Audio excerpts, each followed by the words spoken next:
So there's often a debate among Jews if the holidays are early or late every year. Perhaps you've had it in your household or among your friends yourself. And while that has a lot to do with our Hebrew calendar being solely lunar, tied to the phases of the moon with some periodic adjustments to keep it aligned to the seasons, the usual response from Jewish leaders like myself is the holidays are right on time. Meaning that our holidays are always on the same date in the Hebrew calendar, even if they might appear to be moving around our secular calendars willy-nilly. Well, on some level, Hanukkah is a bit of an exception. Hanukkah is late. Many of our Jewish holidays, think about Passover or Sukkot or Tu B'Shvat, are celebrated in the middle of the Hebrew month, on the 15th, when the moon is at its fullest and at its brightest. But Hanukkah comes about 10 days later, the 25th of Kislev. As the last slivers of moonlight are fading and the moon wanes towards a new moon, the darkest day of the Hebrew month. And what do we Jews do? We light lights. As the nights grow darker, we increase our light day by day, night by night. It's a powerful reminder that we are called to bring light into the darkest of places. Every year, as I light the Chanukiah with my family or with our Beth Am community, I find myself celebrating Hanukkah at my Oma and Opa's house, their apartment. Whatever night of Hanukkah it was, even if it wasn't yet Hanukkah or if it was already Hanukkah, my Oma insisted on lighting every candle on every Chanukiah that she owned.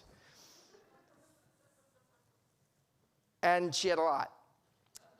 I can still close my eyes and see the light and feel the warmth of a lot of candles burning at the same time in a very small space. Surrounded by my grandparents, my parents, my aunts and uncles, and my cousins.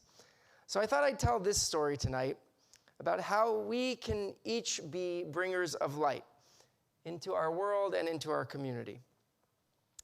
There's a story that is told about a nobleman who lived in a mountain village in Europe many years ago. As he grew older, the nobleman wondered what legacy he would leave to the people of his town. After much contemplation, he decided to build a synagogue. He decided to keep his plans a secret until it was finished. The construction took a long time, much longer than was anticipated. But at long last, the project was completed. When the people came for the first time, they marveled at the synagogue's magnificence. No one had ever seen such a beautiful synagogue anywhere in the world. Then one of the townspeople asked, looking around, "Where are the lamps? What will provide the lighting?" The proud nobleman pointed to brackets that were hanging along the entire perimeter of the synagogue. They were strategically placed.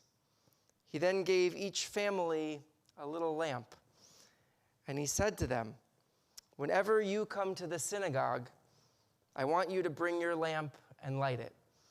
But each time you are not here, a part of the synagogue will be dark. This lamp will remind you that whenever you are absent, some part of God's house will be dark. Your community is relying on you for light." On Hanukkah, one of the songs we sing is all about being bringers of light.